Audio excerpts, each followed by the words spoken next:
Sayyidina Muhammad Allahumma sholli ala Muhammad wa ala ali Muhammad la haula wala quwwata illa billah.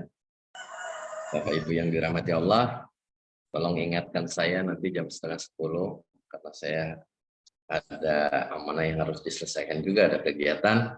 Jadi kita yang sekarang ini 1,5 jam mungkin nggak selesai, kalau nggak selesai dilanjutkan besok karena kita masih ada hari gitu ya. Baik, kalau kemarin kita sampaikan tentang dari kemarin, saya mau sampaikan tentang dari kemarin ini evaluasi aja bahwa tubuh kita ini punya kekuatan internal, daya kalau saya sering bahasanya. Kalau ulama terdahulu namanya tabiat. Kalau bahasa kedokteran itu fisis. Dokter-dokter terdahulu itu bilangnya begitu. Apa? Kekuatan internal tubuh yang bekerja di fisik, di mental, bahkan di spiritual seseorang. Sehingga nih yang namanya tabiat atau fisis ini mempunyai fungsi bertahan terhadap serangan penyakit, kemudian mengusir penyakit, bahkan menjalankan fungsi organ dengan normal. Itu fungsinya tabiat. Tabiat ini sama persis dengan teorinya energi bagi TCM, teorinya prana bagi Ayurveda, itu pengobatan, atau homeostatis di di pengobatan konvensional. Jadi kalau tabiat ini karena dia bukan hanya bekerja di fisik, di mental, di spiritual, maka cakupannya luas lagi. Kenapa? Kayak misalnya di spiritual, bahwa ternyata iman seseorang itu sangat mempengaruhi imun seseorang gitu.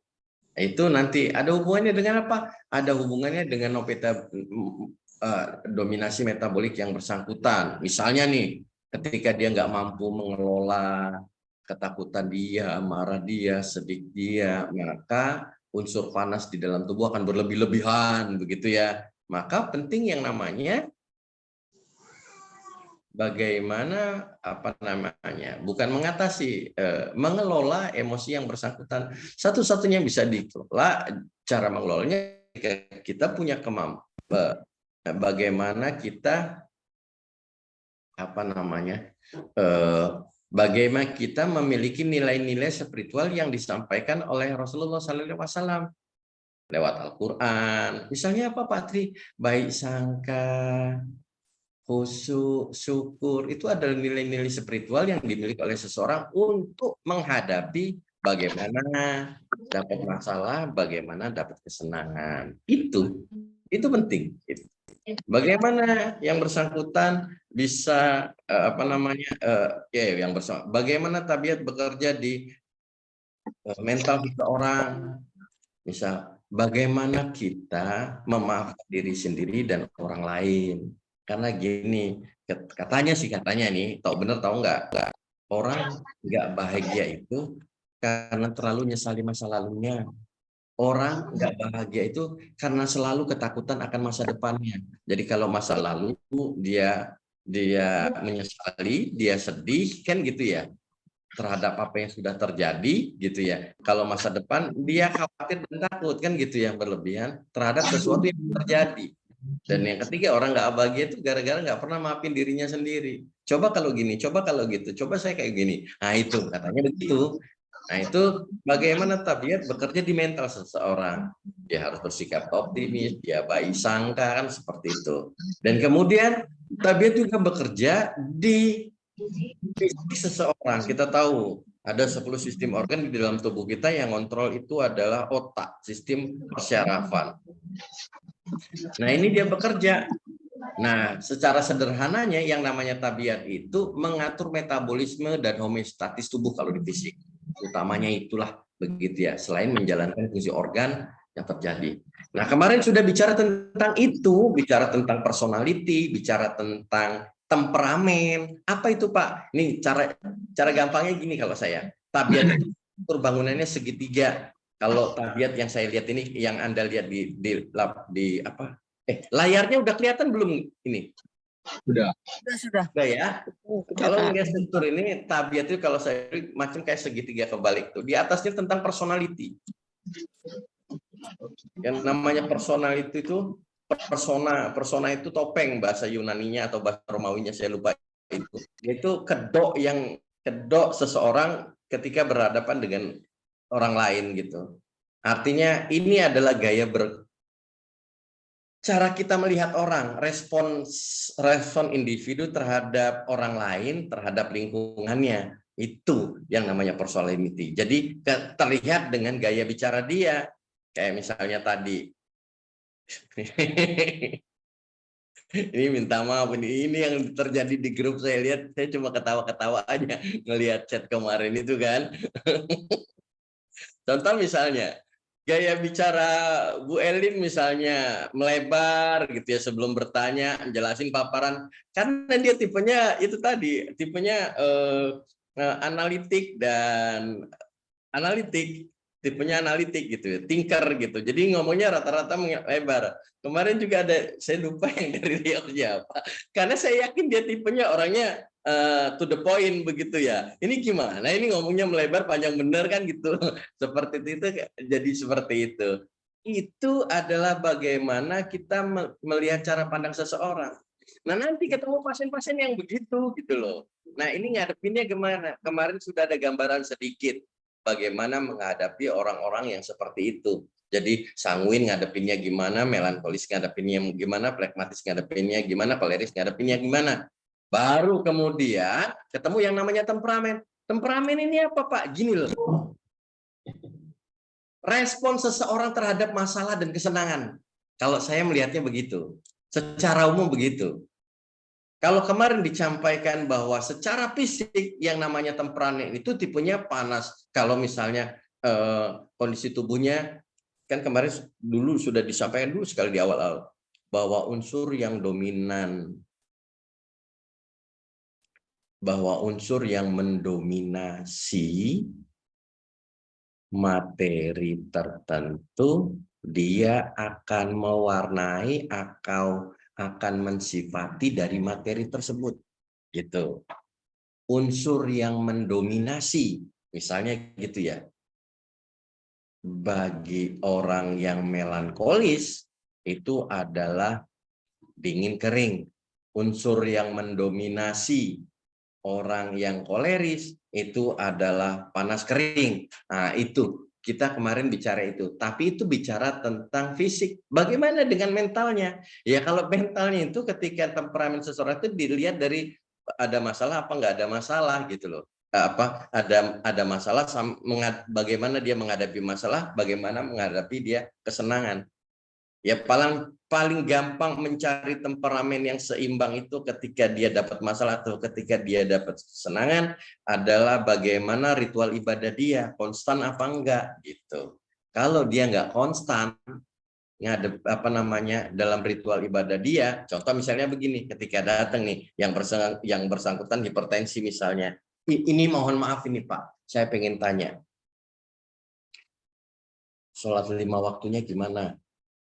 Bolong-bolong apa rutin Pak, tepat waktu apa enggak, ketawa cengar-cengir. Nah itu Pak, kadang-kadang menunda-nunda Pak, baru detik-detik akhir mau habis waktunya sholat saya baru. Nah caranya begitu, kita pengen tahu dia seimbang apa enggak, itu yang namanya temperamen dalam menghadapi mentalnya ya. Tadi tabiat kan bekerja di mental spiritual dan mental spiritual dan fisik seseorang. Paling gampang gitu diagnosanya, paling gampang ngomongin tentang sholat gitu ya. Kenapa? Karena Nabi nyampaikan juga bahwa untuk mengistirahatkan hati itu dengan sholat. Kalau yang namanya tidur itu istirahat fisik, kata Nabi kan begitu ya. Yang namanya sholat mengistirahatkan ruh. Nah, oke. Nah, berikutnya kita ngerucut yang ke bawah ini tentang gaya hidup. Yang saya sebut ini adalah jadi bahasa sederhananya, kalau yang namanya kepribadian, personality ini fix, artinya rata-rata orang tetap, dia akan berubah pelan-pelan ketika berumur. Rata-rata ketika umurnya sudah senja, terjadi perubahan. Itu pun nggak geser-geser amat dari dominan ke subdominan, misalnya begitu. Nah, yang lifestyle ini adalah gaya hidup yang kalau saya pahami, perjalanan penyakit itu bermuara dari 6 hal ini. Saya ulang, perjalanan penyakit itu bermuara dari 6 hal ini. Seimbang tidaknya yang namanya tabiat bermuara dari 6 hal ini. Nah, 6 hal ini bisa dimodifikasi, bisa berubah-ubah.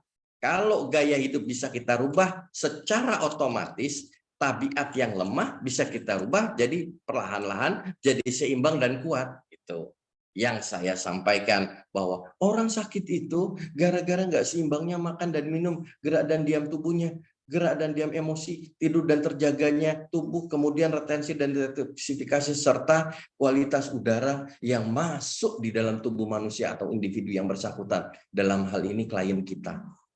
Anda itu lihat ini nantinya ketika akan nerapi seseorang. Jadi gini, kenapa Pak?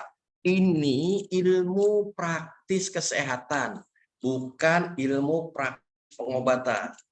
Artinya, ketika Anda fokus gimana caranya sehat, Anda tidak perlu kok ribet-ribet mikirin tentang nama penyakit sama yang namanya bagaimana ngobatin penyakit ini. Nggak perlu ribet-ribet itu.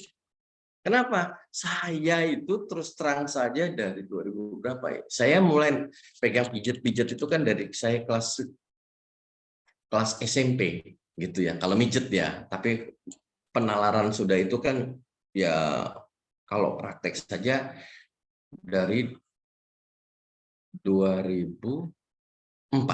Kalau praktek aja gitu ya. Dari 2004 gitu.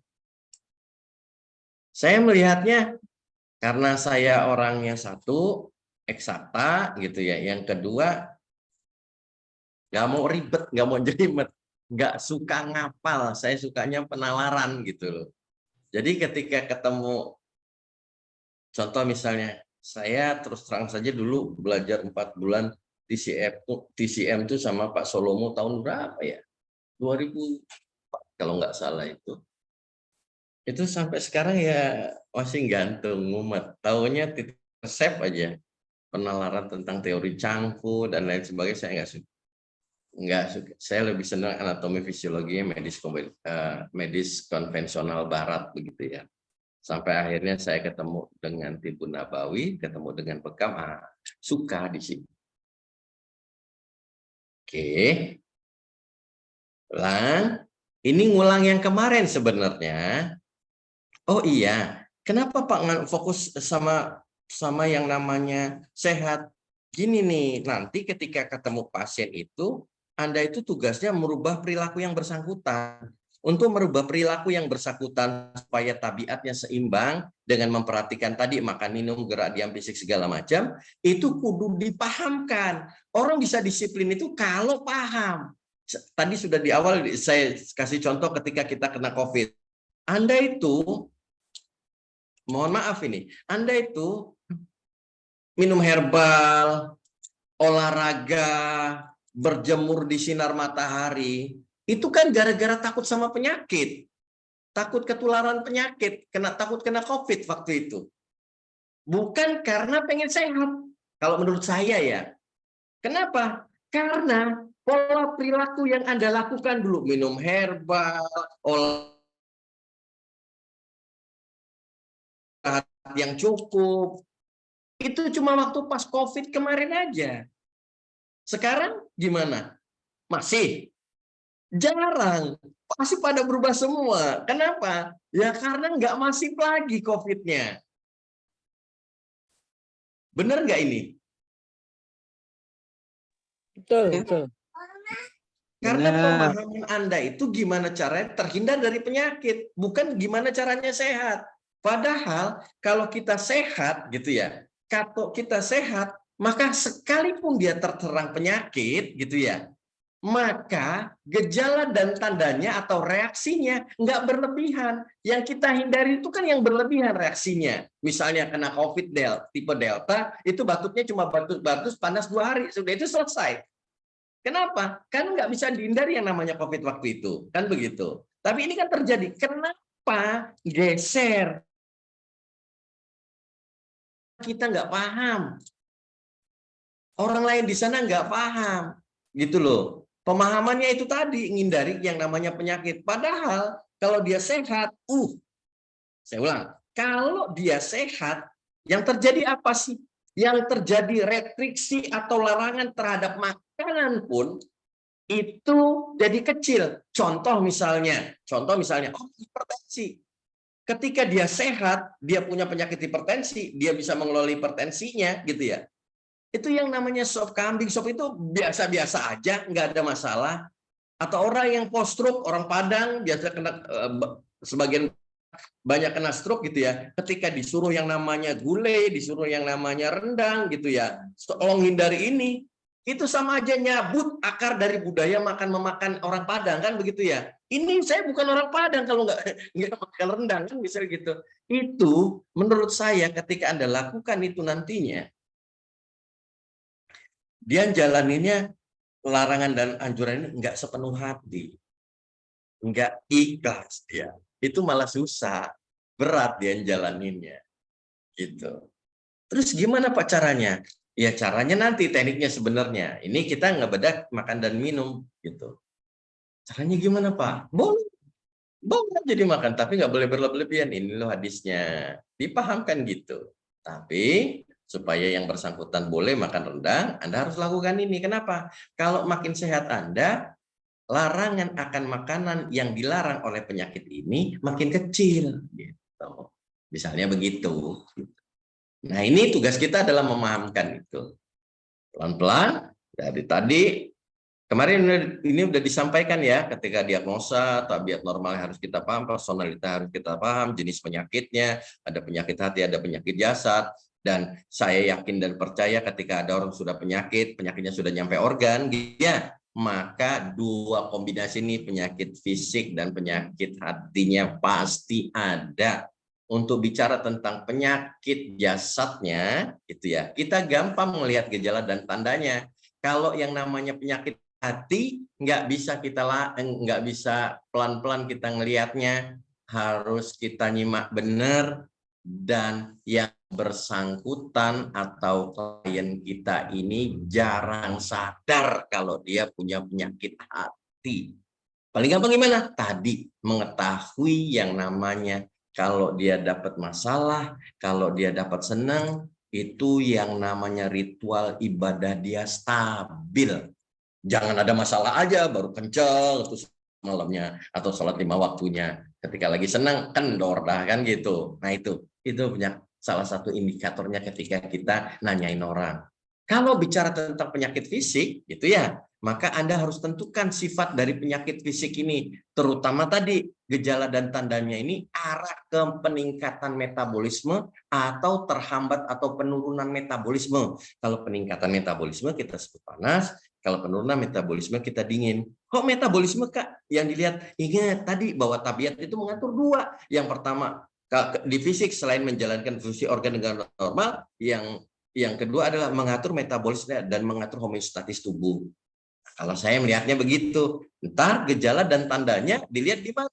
Di sistem organ apa? Contoh misalnya ketika ada orang diare, misalnya begitu ya, buang air. Pengen tanya, buang airnya udah berapa kali? 4 kali. Oh, itu tandanya 4 kali buang air. Kemudian disertai sakit perut nggak? Oh iya, ada nyerinya. Terus apalagi Pak? Ini lemes badannya. Oh ya sudah, begitu ya. Berarti ketika ngelihat tanda gitu, oh gerak usus besarnya lagi hiperperistatik. Ah, ini tipe panas. Kata Pak Tri kan yang namanya metabolismenya berlebih itu tipenya panas. Nanti beda sama yang TCM. Orang sakit perut atau diare itu namanya sifat penyakitnya dingin, harus dihangatkan gitu. Kalau saya melihatnya itu cara memasukkan. Kenapa? Ya soalnya begini, ketika dia hiperperistatik, metabolismenya berlebih, khususnya kekurangan cairan. Ketika kekurangan cairan, metabolismenya berlebih, ini dayanya makin menurun. Ketika ada makan dan minuman yang suhunya di bawah suhu tubuh, maka tubuh akan berusaha untuk menaikkan tuh makan masuk di dalam cairan tubuh, masuk di dalam tubuh. Misalnya air biasa, misalnya bukan air hangat begitu ya. Otomatis dayanya harus kekuras lagi untuk masuk ke lambung ini supaya dia hangat.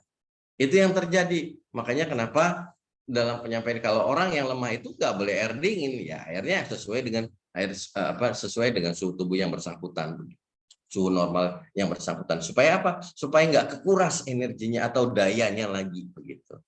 Nah, baru kemudian analisa cari perjalanan penyakitnya. Ini perjalanan penyakit. Oke, itu yang di secara garis besar gambaran. Terus gimana Pak? Untuk satu, kan kemarin sudah disampaikan, ketika ada pasien datang, Anda harus tentukan nih, ini pasien perawatan atau pasien pengobatan. Kalau pasien perawatan, kemarin sudah disampaikan, orang yang pasien perawat itu ketika di terapi fisik, yang pasti dia cukup darahnya dulu, kalau dia bekar, gitu ya. Nah, untuk orang sehat atau perawatan, klien-klien perawatan itu masukkan tubuhnya ke relax respon. Metabolisme tubuhnya harus relax respon. Kenapa Pak? Kalau metabolismenya relax respon, satu, sistem cernanya akan meningkat, akan maksimal. Yang kedua, mode tubuhnya terjadi yang namanya tumbuh dan berkembang. Regenerasi sel itu terjadi di situ. Maka ketika sistem cerna maksimal, mode tubuhnya tumbuh dan berkembang, ini pondasi dasar dari imunitas tubuh kita bekerja. Kalau mode tubuhnya stres respon, sekalipun terapinya sudah benar, titik bekamnya benar, ngasih nutrisinya benar, ini yang namanya sistem cernanya nggak akan maksimal. Itu nyerap yang namanya obat, nyerap yang namanya nutrisi. Misalnya begitu. Ini penting di tubuh relax respon itu. Oh, berarti menata pikiran dan membangun keyakinan itu penting, mendasar sekali.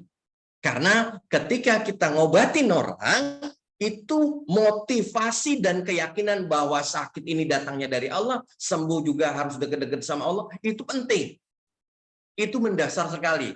Karena kan sakit yang nyembuhin Allah. Selain dari nyembuhin Allah, bukan hanya tepat diagnosa, bukan hanya tepat obatnya, tapi yang terpenting respon positif dari si klien kita. Apa itu? Termotivasi dan berkeyakinan terhadap penyakitnya. Itu. Baru kemudian seimbangkan tawazun 6 tebak penyakit ini. Kalau kemarin disampaikan, kalau yang namanya perawatan itu kasus-kasusnya kasus-kasus keluhan minor. Kalau saya golongkan keluhan minor itu rata-rata kasus-kasus akut, sakit kepala, sakit perut. Jangan-jangan kayak tadi diare, jangan-jangan banyak makan pedas. Ya, kalau banyak makan pedas sifatnya panas, kan begitu ya. Ketika sifatnya panas, dinginkan Pak. Kan itu kan panas kering Pak, didinginkan dengan apa yang sifatnya lembab dingin, kasih yang timun segala. Enggak gitu. Tapi kita tahu bahwa gara-gara berlebih-lebihannya makanan yang sifatnya panas kering, itulah yang membuatnya. Kalau berlebihan, ya stop yang namanya penyebab penyakit masuk di dalam tubuh. Pantangan. Ingat ya, pantangan, bukan dikasih obat dulu. Ketika Anda fokus pada pantangan dan anjuran, ini ngubah perilaku yang bersangkutan. Karena kalau kata ulama terdahulu atau dokter terdahulu itu, yang namanya pantangan dan anjuran itu setengah dari yang namanya obat. Ketika dia mengerjakan pantangan dan anjuran. Nah, untuk mengerjakan pantangan dan anjuran ini, butuh yang namanya pemahaman. Kenapa? Dia bisa disiplin kalau dia paham. Saya ulang, dia bisa disiplin kalau dia paham. Kalau nggak paham, susah. Contoh, gimana ceritanya kalau ada orang Sumatera disuruh kurangin yang namanya pedes ya Pak? Gitu. Ya kalau nggak makan pedes saya berasa nggak makan. Kalau saya nggak ada santan, berasa nggak makan. Ketika disuruh rebusan segala macam, kira-kira dia menjalaninya karena apa? Kalau dia menjalaninya karena tekanan, takut sama penyakit, ketika badannya enak disamperin itu tadi. makanan itu lagi. Enak sedikit disamperin makanan itu. Makanya butuh yang namanya pemahaman supaya dia disiplin. Boleh saya makan, tapi nggak boleh berlebihan, sedikit aja. Gitu. Kenapa? Karena dia paham. Gitu. Baru lakukan terapi fisiknya. Pak Tri, gimana kok dilakukan terapi fisiknya? Gini loh, kalau orang dengan perawatan, ini yang poin 1 ya, itu fungsi organnya masih bagus. Artinya kemarin sudah disampaikan. Kemarin sudah disampaikan bahwa orang sakit itu akibat mengalami penurunan fungsi organ tubuh. Tanya ini, di sini ada nggak yang baru masuk dari 7 kali pertemuan ini?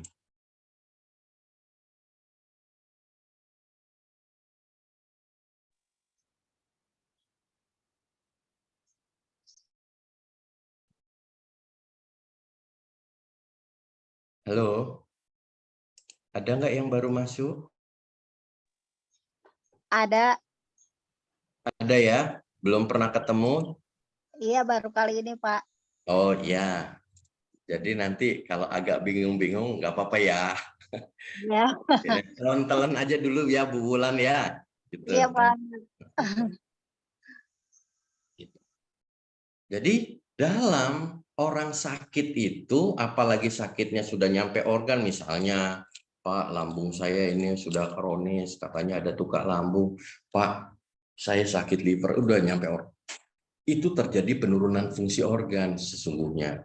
Penurunan fungsi organ. Nah, penurunan fungsi organ inilah yang tadinya dari penyakit akut, penyakit subakut, kronis hingga degeneratif. Itu ada penurunan fungsi organ. Nah, yang paling atas ini kan akut atau subakut. Ini bisa kita lakukan hanya dengan terapi fisik. Contoh sakit kepala, dibekam aja. Kok hilang ya sakit kepalanya? Spontan. Iya. Tapi beda kalau misalnya nih, ketika yang bersangkutan punya penyakit degeneratif, hipertensi. Hilang ya sakit kepalanya, habis dibekam enteng gitu ya. 4 hari kemudian berat lagi sakit kepala. Kenapa? Enggak cukup karena terapi fisik itu itu bahasanya bisa memulihkan kesehatan yang ada, menghilangkan gejala dan tanda. Tapi sementara kalau terjadi penurunan fungsi organ tadi, kan tahapan yang paling bawah itu degeneratif sama penyakit kronis. Itu kalau fungsi organnya itu sudah turun, satu-satunya cara adalah meningkatkan fungsi organ itu. Kalau organnya sudah rusak, maka satu-satunya cara si organ ini di-repair, diperbaiki dengan cara apa? Regenerasi sel. Lah kalau regenerasi sel itu butuh obat herbal terapi fisik atau butuh makanan? Saya pengen tanya. Makanan. Iya, makanya nanti hal yang pertama sebelum ngomongin tentang terapi herbalnya, itu makanan yang penting. Maka nanti Anda harus tahu makanan yang sifatnya lembab, makanan yang sifatnya kering seperti apa, makanan yang sifatnya panas seperti apa, makanan yang sifatnya dingin seperti apa. Kemarin sudah disampaikan kan, disinggung lembab, kering, panas, dingin kan, kering, tentang ngomongin tentang nutrisi. Nanti diulas lagi gitu. Maka di tawazun itu ya, ketika kita masuk poin kedua, sama rupanya masuk ke poin kedua ini untuk sakit dan pengobatan. Ketika mengobati orang, mode tubuhnya tetap rileks respon. Kemudian ketika modenya tetap rileks, tawazunkan hal-hal yang nggak seimbang. Orang sakit ini saya mau kasih tahu, bukan gara makan dan minumnya saja, apalagi sudah nyampe organ. Otak kita itu ketika ada pasien sakit, kata dokter apa? Kan gitu ya. Kata dokter saya diabetes karena ternyata kadar gula dalam darah saya itu 250. Oh, kalau sudah punya penyakit kronis dan degeneratif, bukan gara-gara kelebihan gula aja. Saya kasih tahu ya, bukan gara-gara pola makan dan minumnya yang bermasalah. Gerak diam tubuhnya juga bermasalah. Gerak dan diam emosinya juga bermasalah. Retensi dan detoksifikasinya juga bermasalah. Dan termasuk yang paling penting, kualitas udara yang masuk di dalam tubuh dia bermasalah. Bermasalahnya apa? gara-gara seperti yang disampaikan di ayat Al-Quran itu. Saya lupa. Makan minumlah yang halal, tapi jangan berlebih-lebihan. Kata-kata berlebih-lebihan itulah yang sesungguhnya menjadi yang namanya sakit. Di awal pertemuan kemarin disampaikan, ketika para salaf bicara, itu yang namanya Allah sudah menyalurkan yang namanya pengobatan itu dirangkum dalam satu kalimat. Makan yang halal, tapi jangan berlebih-lebihan. Berlebih-lebihan itulah yang menyebabkan penyakit. Gitu. Berlebih-lebihan di mana? Ya kalau misalnya makanan, jangan-jangan berlebih-lebihan di gerak sistem cernanya kita. Kita ini saya jelasin dulu. Ini ya, slide ini. Oke, ini tawazun tadi. Baru dilakukan terapi fisik. Nah, selain dari terapi fisiknya, itu ada obat herbalnya. Gitu. Boleh dikasih obat herbal. Kalau saya Anda fokus di relax responnya dulu, tawazunnya dulu, terapi fisiknya, baru obat herbalnya. Disampaikan di grup saya, Pak, titik bekamnya gimana? Titik bekamnya di mana ya? Di grup itu. Para master izin bertanya, untuk gatal-gatal di tangan setiap malam hari, titik bekamnya di mana ya? Gitu ya. Enggak gitu. Anda itu langsung fokus ke terapi fisik. Terus kalau obat herbalnya apa? Enggak, sini dulu. Anda itu harus analisa dulu yang bersangkutan di sini. Tawazunnya dulu. Utamanya ada relax respon. Kenapa? Kalau stres respon misalnya, tubuh dia siaga. Jangan-jangan nih, kalau cuaca dingin, dia sangat hipersensitif terhadap udara dingin. Tubuhnya ketika ketemu yang namanya dingin, lalu siaga, histaminnya keluar. Wajar nggak kalau gatel? Wajar. Tiba-tiba, oh enggak Pak, dia baru 3 bulan ini, kan gitu ya. Oh kalau baru 3 bulan ini, participant has enabled closed caption. Nggak ngerti sih, bukan sih distraction. Jadi perhatikan ininya dulu. Jadi bisa dong Pak, saya kan belum belajar, saya kan masih belajar Pak. Saya ini nggak paham tentang ilmu diagnosa, terus gimana cara ngobati orang. Kebetulan kemarin Pak datang pasien-pasien yang ya menurut saya bukan kapasitas saya. Oh iya, ingat gini nih, ketika ada orang datang itu lemah fisiknya, lemah pikirannya, lemah imannya bisa. Maka tugas Anda hari ini kan jadi salesnya Allah, mengenalin Allah ke sana.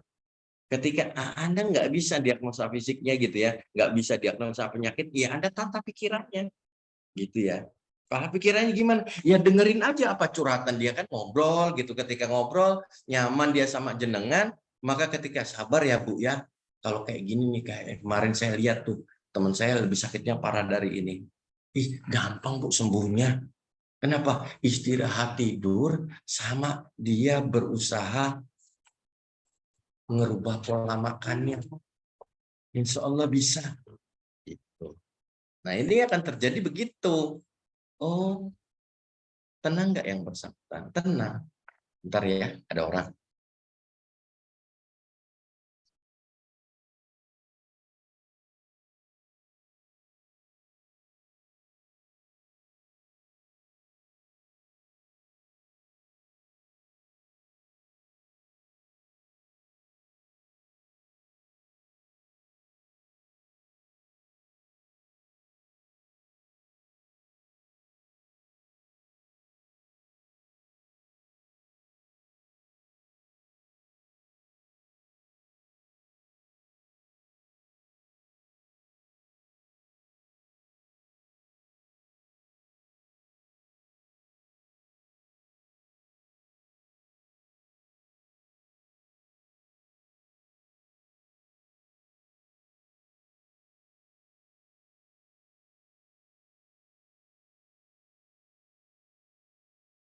Ntar ya, printer.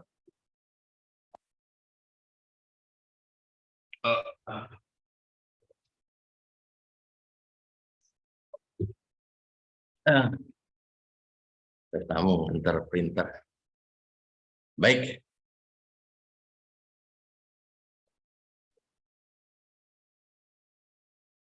Oke. Kemarin sudah disampaikan bahwa langkah pertama kita ketika dalam terapi pengobatan itu sekalipun kita melihat tanda dan gejala ketika mendiagnosa suatu penyakit. Jadi kemarin tanda dan gejalanya kita melihat, taruh sini aja. Iya. Iya. Melihat gejala dan tandanya, dalam hal ini tadi sudah disampaikan. Lihat, tentukan sifat penyakitnya. Ini metabolisme meningkat atau enggak. Itu kan bicara tentang, ini kita kurangi, kalau meningkat kita hambat. Ketika dihambat, metabolisme, maka gejala dan tandanya reaksinya enggak berlebih. Yang hari ini terjadi, ketika ada gejala dan tanda, kita berusaha untuk menghilangkan. Padahal tanda dan gejala itu dalam pengobatan Tibun Nabawi itu adalah reaksi tubuh terhadap serangan penyakit. Yang penting reaksinya nggak berlebih saja, karena yang namanya sakit adalah proses alami tubuh. Itu menurut pemahaman saya tentang Tibun Nabawi. Yang kedua, yang pertama tadi setelah melihat kata, tapi yang mendasar itu adalah di apa namanya ya, perjalanan penyakitnya tadi, 6 hal ini tadi. Yang kedua, ketika 6 hal ini tadi sudah disampaikan bahwa ketika orang sakit itu enggak gara-gara makan dan minumnya saja, bisa jadi 6 kombinasi ini, bisa jadi ya, maka ini yang harus dirubah. Jadi kita ketika nerapi orang itu enggak fokus hanya mengurangi gejala dan tanda, tapi merubah lifestyle-nya. Lifestyle yang seperti apa? Yang disampaikan, yang dilakukan, yang dicontohkan oleh Nabi Muhammad Rasulullah SAW. Makan minumnya gimana, gerak diam tubuhnya gimana, gerak diam emosinya gimana. Itu. Maka kenapa ini disebut Ibu Nabu ini gara-gara kita ingin gaya hidupnya seperti gaya hidupnya Nabi. Karena sudah jelas-jelas. Hari ini dokter makin banyak, rumah sakit banyak, perawat makin banyak. Yang sakit juga makin banyak. Tapi waktu di zaman Nabi, itu dokter nganggur 2 tahun. Dokter Mesir itu. Dan Nabi pun hanya sakit keras, itu cuma 2 kali.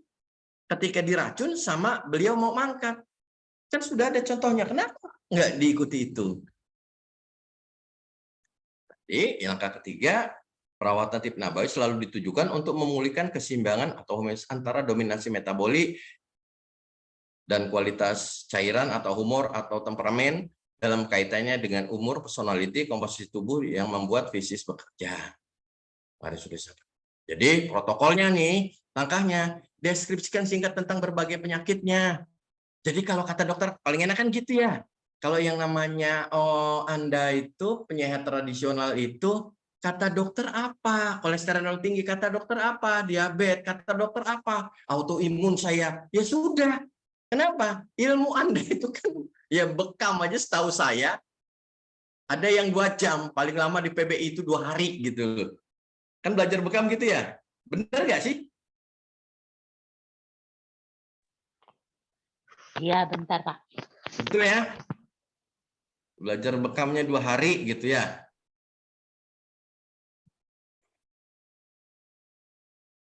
Ilmunya kita untuk ngomongin tentang anatomi fisiologi tubuh nggak segitu. Maka saran saya bantu diagnosanya ya memang teman kita harus berkolaborasi dengan dokter yang ada di sana. Kenapa? Kalau mereka ilmu pengobatan, kalau saya ilmu kesehatannya yang difokuskan kan gitu ya. Jadi bisa sinergi gitu.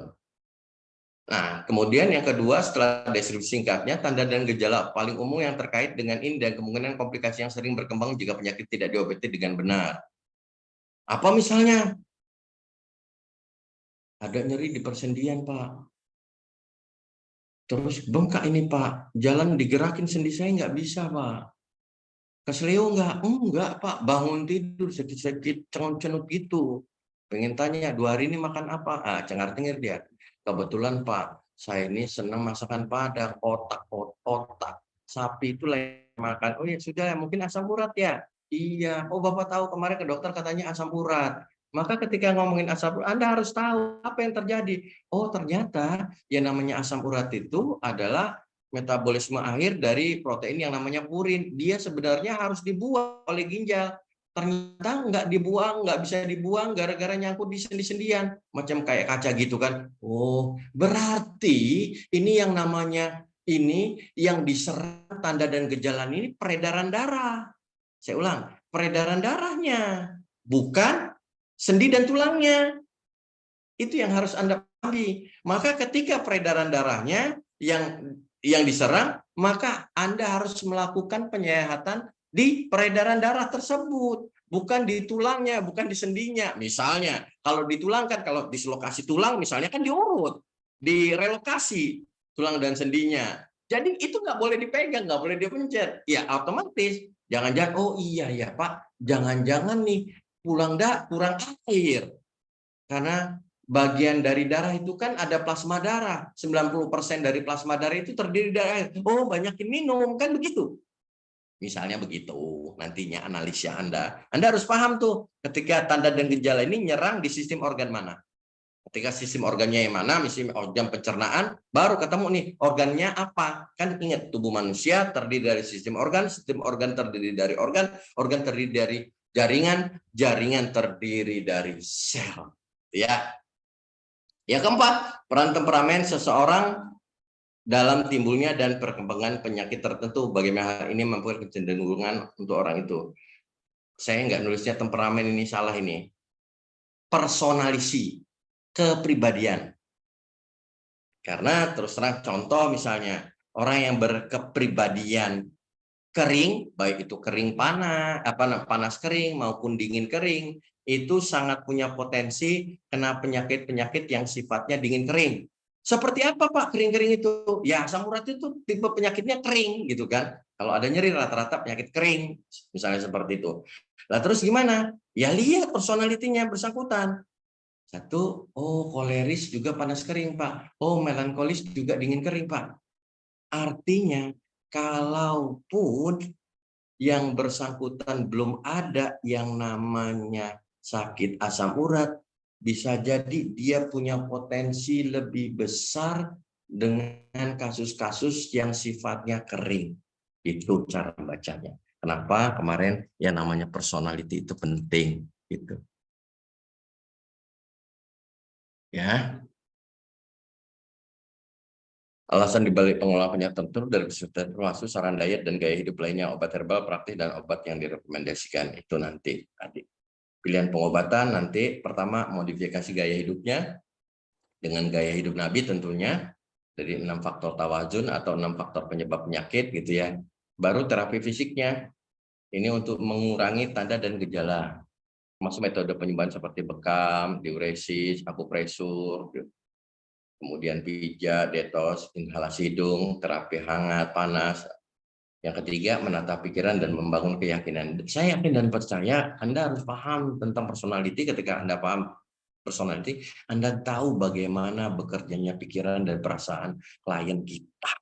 Ketika Anda tahu bagaimana bekerjanya perasaan dan pikiran klien kita, maka Anda mudah menata pikiran yang bersangkutan. Baru farmakoterapi atau terapi herbal sesuai dengan penggunaan. Oke. Ini ada pertanyaan sampai sini.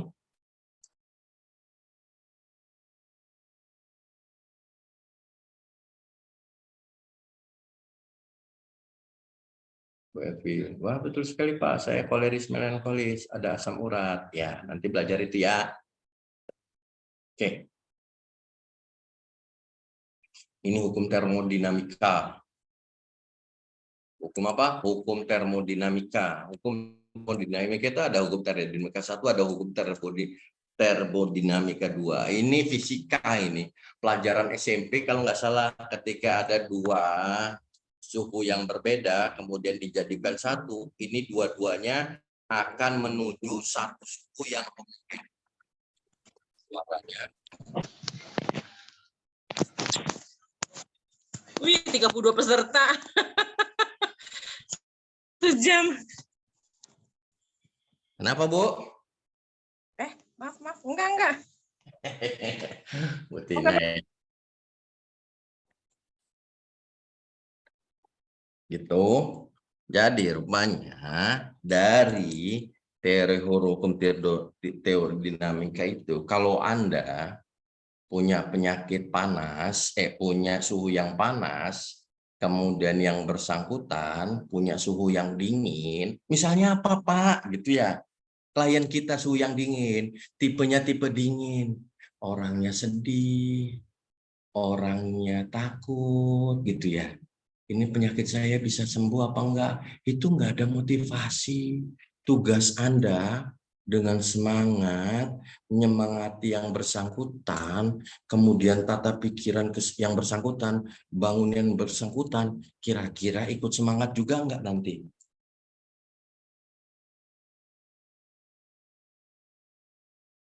Ikut semangat juga enggak? Kira-kira klien kita, karena pikirannya, bangun keyakinannya menghadapi si pasien ini.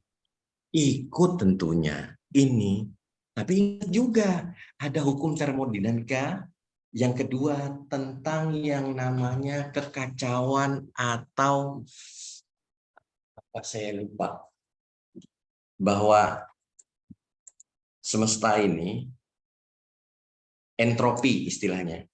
Entropi itu kekacauan. Jadi nanti cari aja hukum termodinamika. Jadi bahwa apapun yang diusahakan kita menuju sesuatu yang homogen, tapi secara pasti dan pelan-pelan yang namanya kekacauan itu nggak akan berkurang, terus bertambah. Contohnya apa, Pak?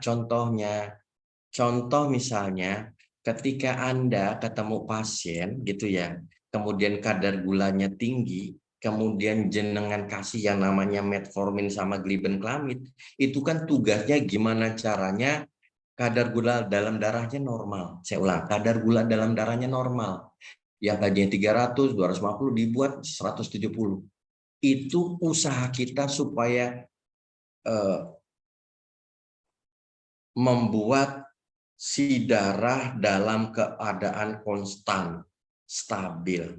Tapi ketika Anda ngasih materi, apapun materinya, itu akan bertampak pada kekacauan yang lainnya.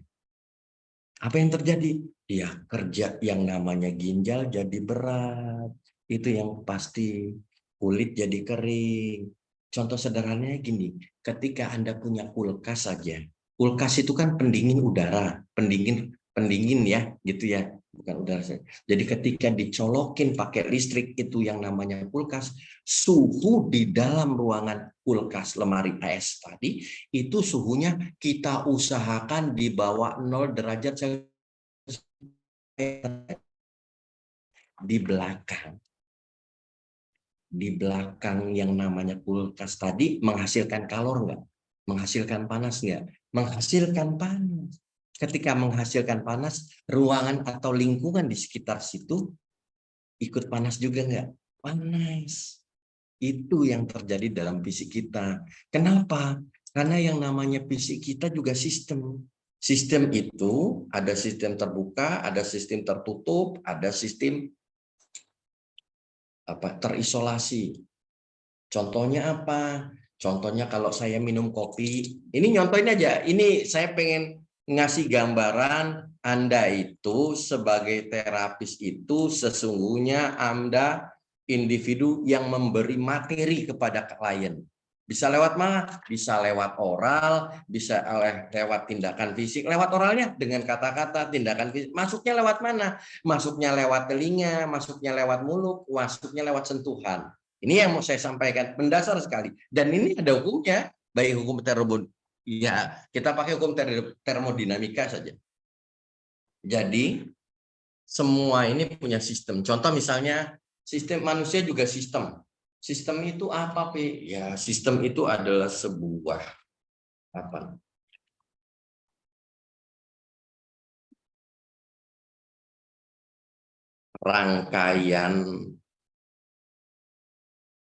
rangkaian komponen yang akan menghasilkan materi dan energi. Itu sistem namanya. Contoh misalnya motor. Ketika motor ini masuk yang namanya bensin, motor ini akan bekerja, akan menghasilkan yang namanya tenaga kinetik yang membuat si roda ini akan berputar. Itu sistem namanya. Tubuh juga begitu. Tubuh itu Dia punya sistem sendiri bekerja, kemudian akan menghasilkan yang namanya energi. Itu. Nah, bagaimana yang namanya sistem dibagi 3? Ada sistem tertutup, misalnya kalau saya minum kopi, itu saya tutup pakai kopi cangkir, pakai apa namanya, tutupnya gitu ya. Maka apa yang terjadi? Kopi ini lama-lama dingin, terjadi yang namanya pelemasan energi. Tapi materinya nggak lepas karena ditutup. Kenapa ditutup? Itu tadi ditahan air, uap airnya masih sana. Tapi kalau sistem teroscilasi, kopinya saya taruh termos. Masih panas nggak? Masih. Kenapa? Yang namanya energinya nggak lepas, yang namanya materinya juga nggak lepas, ditutup ini. Tapi kalau kopinya ini saya buka, cangkirnya, maka akan pertama ada uap air yang lepas, ada kalor atau panas yang lepas ke lingkungan sekitarnya. Nah, kalau manusia itu macam kayak kopi yang terbuka di cangkir gitu. Dia juga bisa melepaskan kalor, dia juga bisa melepaskan materi. Contoh misal, ada pasien, kemudian pasiennya ternyata tuh sudah nggak tidur 3 hari, 2 badannya sakit semua, 3 baru ditinggal sama suaminya. Anda itu ketika nerapi, dipegang tangannya, kemudian Anda bilang, sabar ya Bu ya. Kalau Ibu sabar, terima takdir ini dengan ikhlas. Insya Allah Allah ridho. Sabar ya Bu ya. Ketika yang bersangkutan, ketika Anda terapisnya, itu bilang sabar ya Bu. Itu ada gelombang suara masuk di telinga. Dia dengar, diolah. Sistem ini mulai dari pikiran, perasaan dia akan bekerja, hati dia akan bekerja. Keluar yang namanya materi. 2 tetes air matanya nangis sambil nunduk-nunduk. Ketika kata-kata Anda itu tersampaikan lewat telinga, itu ngasih materi. Cuma materinya tidak terlihat kata-kata ini kan gitu. Itu yang disebut menata pikiran. Sentuhan Anda yang kebetulan endorfinnya lagi banjir gitu ya, bersyukur saya ketemu ibu, mungkin saya nggak sanggup, ya Allah makasih banyak ya Allah atas satu anak-anak yang hadir dalam hidup saya, suami yang hadir dalam hidup saya, kemudian berikan sabar ya Bu. Ini yang namanya relax respon, endorfin yang banjir di dalam tubuh kita, macam kayak suhu yang panas di layar kita ini, megang ke dia. Yang sedih gitu ya, yang takut ngadapin masa depan, dipegang begini. Kira-kira ketika 2 tetes air matanya keluar, metabolismenya bekerja juga nggak? Bekerja. Belajar sabar akhirnya, belajar nerima akhirnya. Itu.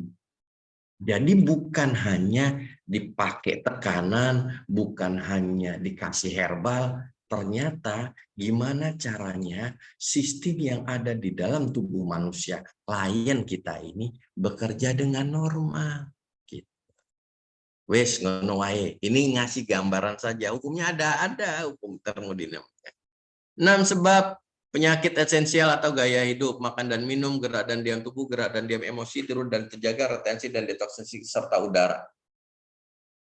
Keseimbangan makan dan minum.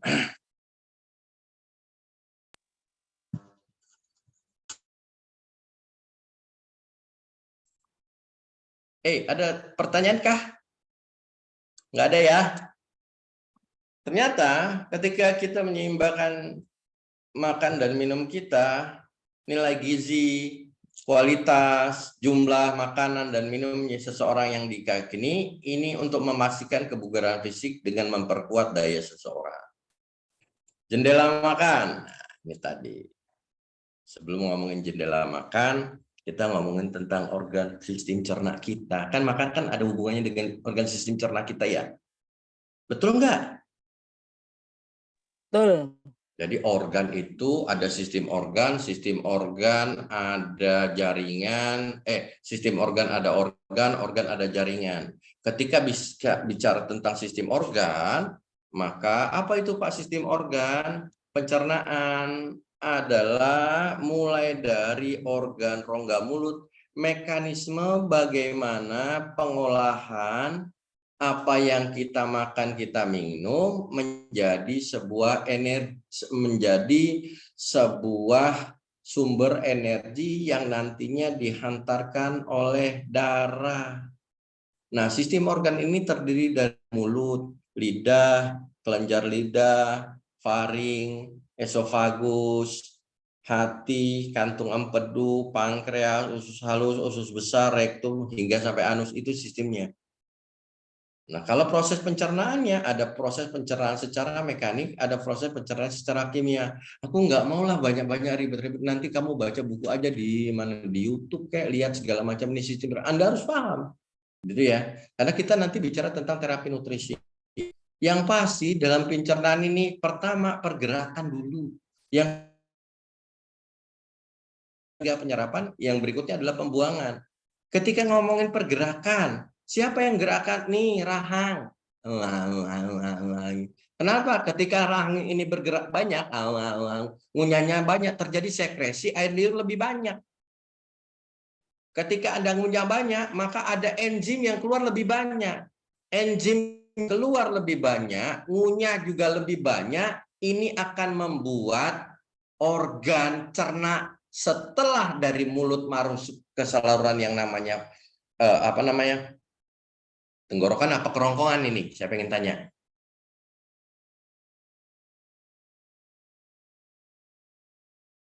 Halo? Kok membisu? Saya pengen tanya. Organ sistem cerna itu tenggorokan apa kerongkongan? Tenggorokan. Tenggorokan? Ya. Ya, Bu Yalinda. Ya, iya Pak. Kerongkongan. Berarti nanti kita belajar pelan-pelan ya Bu Yalinda, harus belajar lagi gitu. Itu salah satunya memang ya kita udah ngobatin penyakit diabetes, organ sistem cerna kita nggak tahu, ya pelan-pelan harus belajar, pelan-pelan. Namanya, kenapa? Karena kalau dulu orang kan ada yang tahu, banyak yang nggak tahu tentang ilmu pengobatan. Sekarang dokter, para medis juga tahu gitu. Jadi belajar pelan-pelan.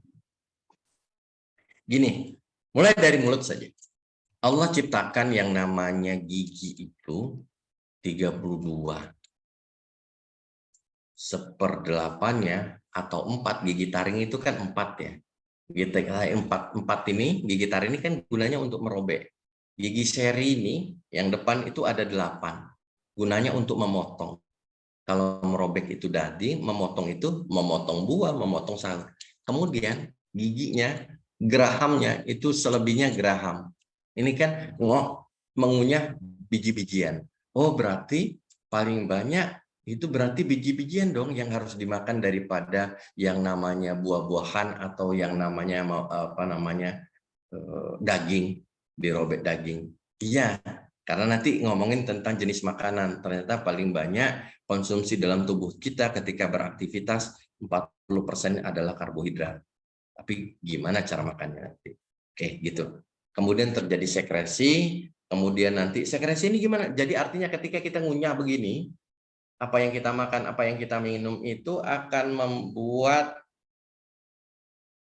yang kita makan itu apa namanya ya, kimus. Jadi masuk ke lambung itu ada yang bentuknya masih belum sempurna, ada yang sudah lembut. Makin tidak sempurnanya, maka akan membuat supaya nih makanan bisa diolah, dia harus bentuknya kayak lendir. Maka asam lambungnya akan keluar lebih banyak. Sehingga nanti penting ngunyahnya. Oh jadi Pak, sekresinya keluarnya asam lambung berlebih, jangan-jangan bisa jadi gara-gara ngunyahnya juga nggak benar. Oh iya bisa begitu. Maka nanti ketemu nanti yang namanya pola makan hidupnya Nabi, cara makannya Nabi ini sangat mempengaruhi orang-orang yang punya masalah dengan sistem cerna. Pola makannya Nabi, makan dengan 3 jari.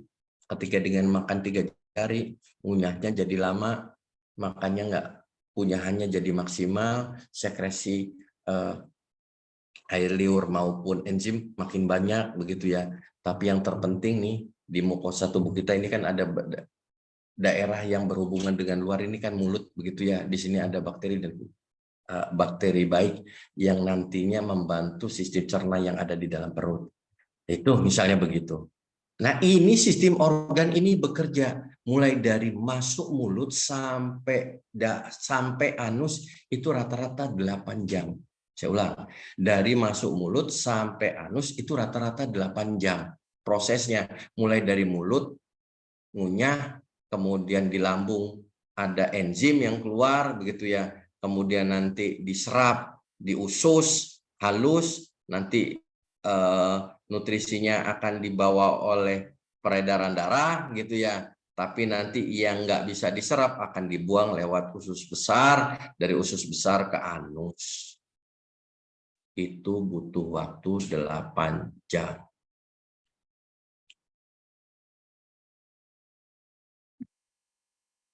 Saran kita hari ini, gitu ya.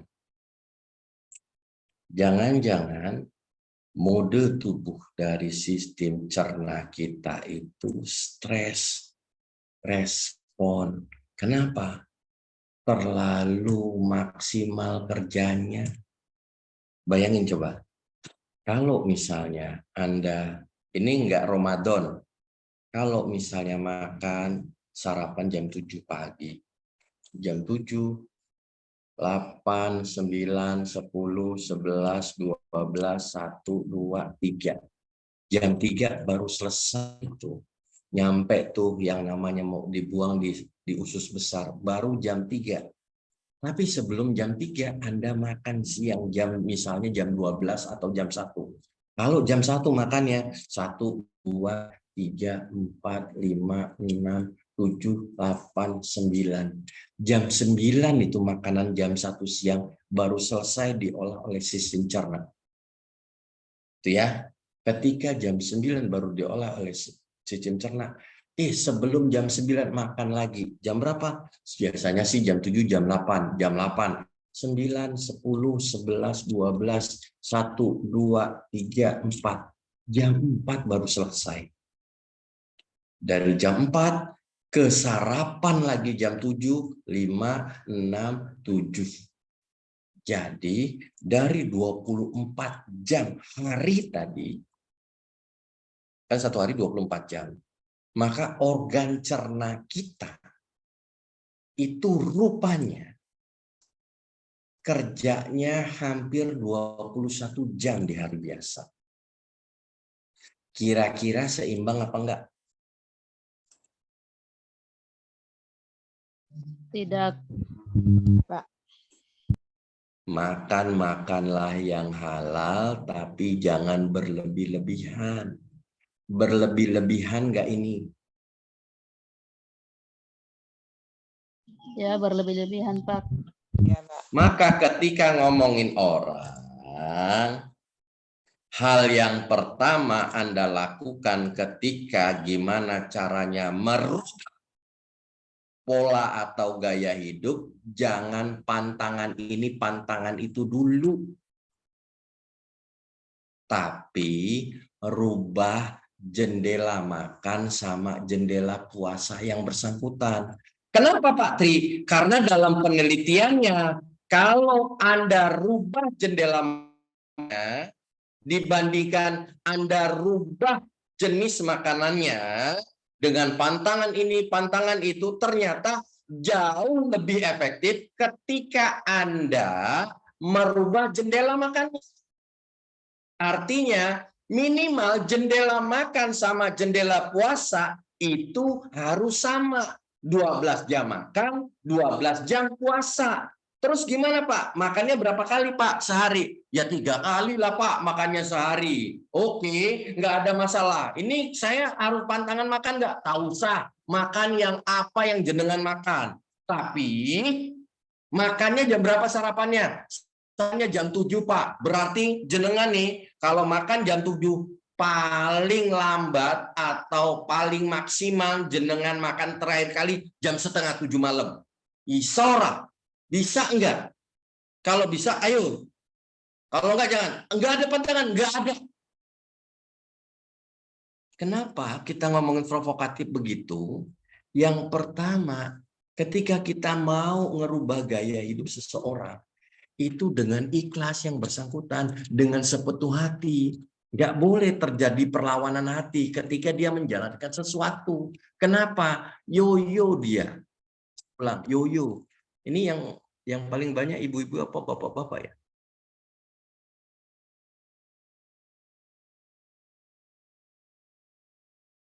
Coba, pernah nggak ngelihat orang diet untuk menurunkan berat badan dengan diet?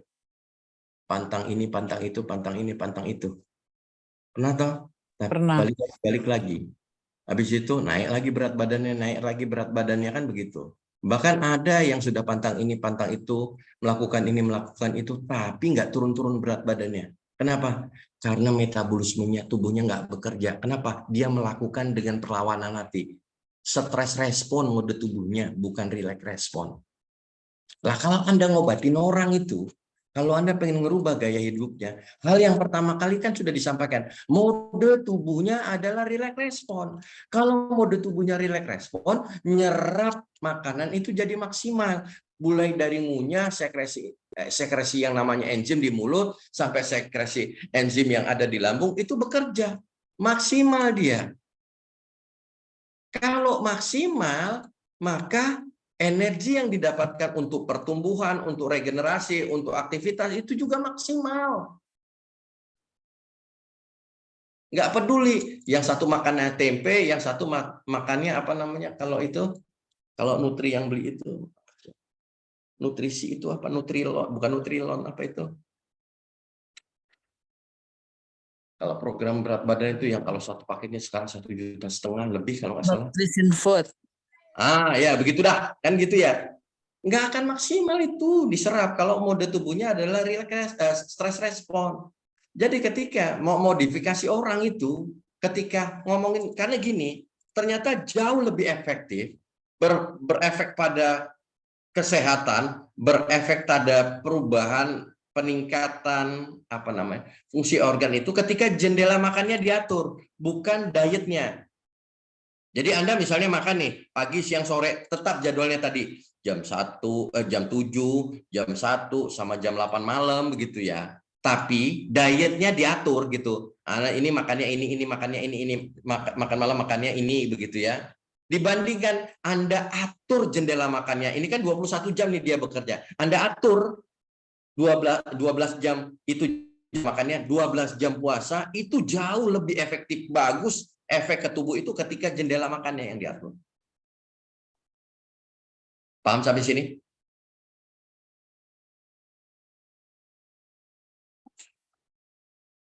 Untuk penyakit apa Pak? Penyakit apa aja. Ini kan ngerubah pola perilaku. Ketika Anda rubah pola perilakunya, ini akan berefek luar biasa. Salah satunya tadi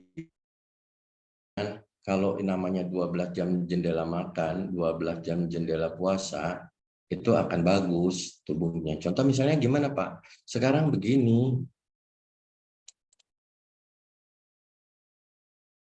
Anda puasa, sahurnya jam 4, bukanya jam 6.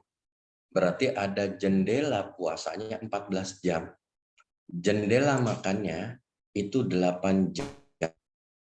Maka ketika bicara tentang ngolah makanan itu, dari 8 jam ke 8 jam, ada sisa itu yang namanya istirahatnya. Apa namanya? Istirahatnya organ cerna jam 4, 5, 6, 7, 8, 9, 10, 11, 12. Jam 12 itu sudah selesai sistem cerna. 1, 2, 3, 4, 5, 6. Ada 6 jam dia istirahat. Baru nanti diisi lagi ketika kita berbuka. 6 jam istirahat ini akan yang bersangkutan itu merevitalisasi organ tubuh kita. Lah kalau tadi 12 jam puasa, 12 jam. Misalnya makannya jam 7, selesai makannya jam berapa tadi? Jam setengah 7. Maka ada jeda yang namanya sekitar 5 jam. 5 jam apa 6 jam? 6 jam. Itu ya, itu jendela makannya. Tapi yang mau saya sampaikan, ada yang mau saya sampaikan. Ada hal ya, tubuh kita itu terdiri dari sistem organ terdiri dari jaringan terdiri dari sel. Sel tubuh kita itu kira-kira 10 triliun. Tapi tahu nggak, di dalam perut kita itu ada 10 kali jumlah dari sel kita, namanya bakteri baik maupun bakteri buruk. Gitu ya. Nah, orang sehat itu komposisi bakteri baiknya 85%, komposisi bakteri buruknya itu 15%, baru seimbang dia.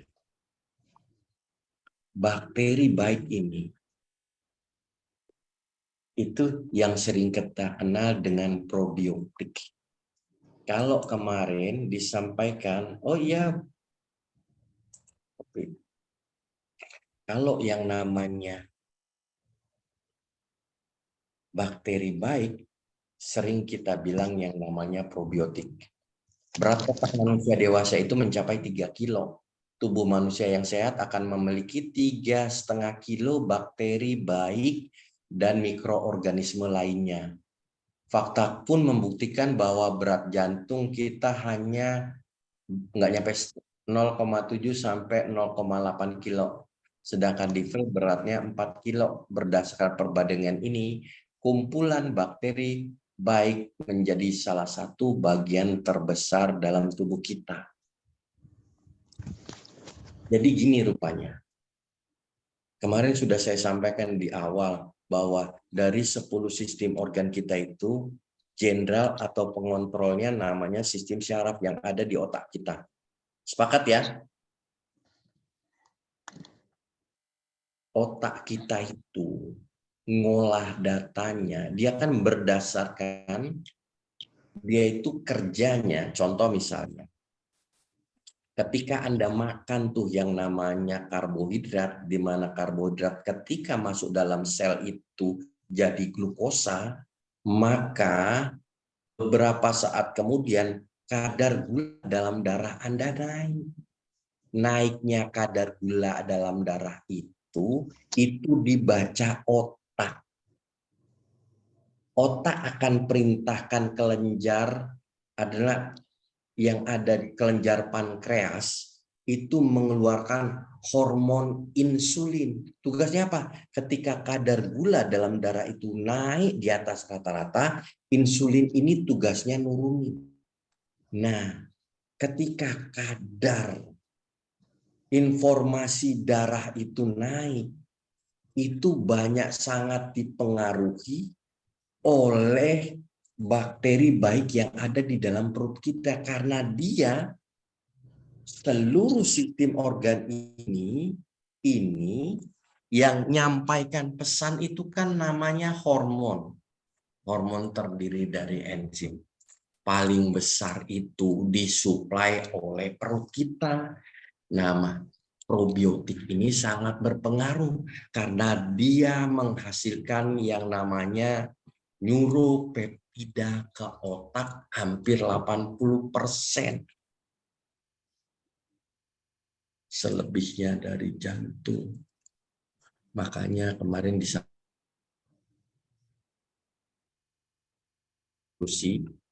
bahwa otak manusia itu bukan Pikiran manusia itu bukan hanya di otak, tapi ada di perut sama di jantung, istilahnya begitu.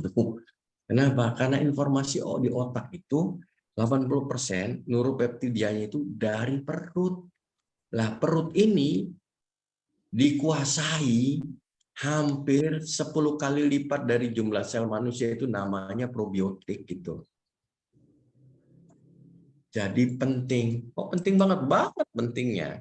Karena dia satu, membantu sintesis vitamin B dan K, mengatur kinerja dan mengoptimalkan sistem imun, meningkatkan pencernaan dan penyerapan, menghalangi pertumbuhan bakteri dan patogen lainnya, membantu metabolisme, menghasilkan asam lemak, menghasilkan sitokin, menghambat terjadinya tumor, menonaktifkan virus berbahaya, menghasilkan dalam darah, mempertahankan keseimbangan hormon dan tingkat energi tubuh, meminimalkan munculnya kanker di usus besar. Jadi yang namanya bakteri baik di dalam perut ini sangat-sangat luar biasa. Jadi bisa dipahami ketika Anda atau klien ketika terjadi penurunan fungsi organ tubuh dengan ditandai penyakit kronis dan degeneratif, perutnya yang dibenerin dulu. Nah, kalau yang bersangkutan ada jeda puasanya, jam jendela makannya sama jendela puasanya itu seimbang, ini memberi kesempatan yang namanya bakteri ini untuk melakukan restorasi atau perbaikan. Dari apa? Dari hal-hal yang menyebabkan, yang mengganggu dari yang bersangkutan. Kenapa? Karena penggunaan antibiotik, konsumsi gula yang berlebih, konsumsi alkohol, stres pikiran, minuman berkarbonasi, itu. Bahkan diet tinggi merah, diet atau makan daging merah dan makan kaya lemak juga dapat mengubah komposisi asam basa dalam usus yang mempengaruhi perkembangan probiotik.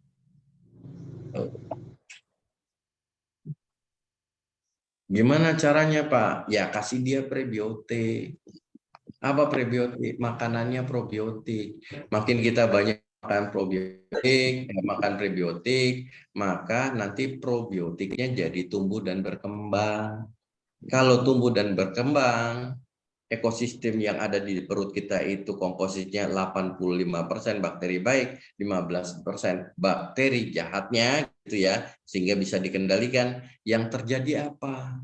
Terjadi keseimbangan floral di dalam perut, membuat sistem cerna itu jadi kerjanya maksimal. Oke. Apa saya? Ada pertanyaan? Habis kucing ni pipaan.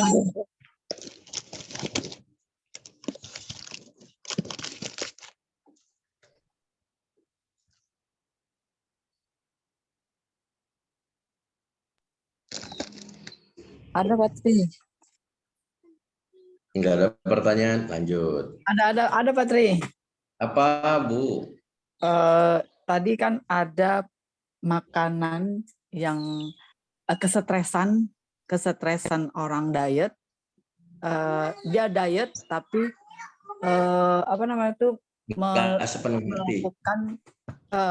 melakukannya secara apa namanya betul-betul ini, tapi dia stres kok nggak turun-turun gitu loh. Karena kadang-kadang orang yang diet ini juga asam lambungnya tinggi gitu. Jadi gimana menyarankannya terhadap orang yang seperti itu gitu loh. Ya, kalau saya sampaikan gini. Kan ketika nama siapa Bu? Bu Yalinda. Suku apa Bu? Padang. Di kepala kita ini santan mulu nih kan gitu ya. Padahal nih yang bersangkutan hipertensi gitu ya, nggak turun-turun. Atau misalnya stroke misalnya begitu ya. Misalnya begitu ya. Ini kan harus nih minyak, lemak ini dikurangin gitu. Ini yang sudah biasa. Orang Padang pola perilakunya memang begitu. Kalau Anda rubah secara drastis, Ibu mohon maaf, ini kayaknya pantang santan ya. Kira-kira makanan yang disajikan nanti, misalnya begitu ya, itu membuat nafsu makan dia terstimulasi nggak? Makannya itu cuma ngisi perut aja, nyerapnya nggak maksimal. Tadi sudah disampaikan kalau kata saya, jendela makannya dulu sebelum ke sana ya. Kalau orang sudah kasep begitu, jangan halangi cara makan dia supaya dia ketika jadi kalau obat ada istilah yang namanya tapering off. Jadi obat itu kalau mau dikurangin itu sedikit-sedikit nguranginnya gitu. Langsung dikurangin. Kenapa? Kalau langsung dikurangin sekaligus, ini efeknya negatif pada yang bersangkutan. Contoh misalnya kalau ada orang kasih obat pengencer darah begitu ya, untuk digantikan langsung berhenti pengencer darahnya, ini bahaya ke tubuhnya gitu.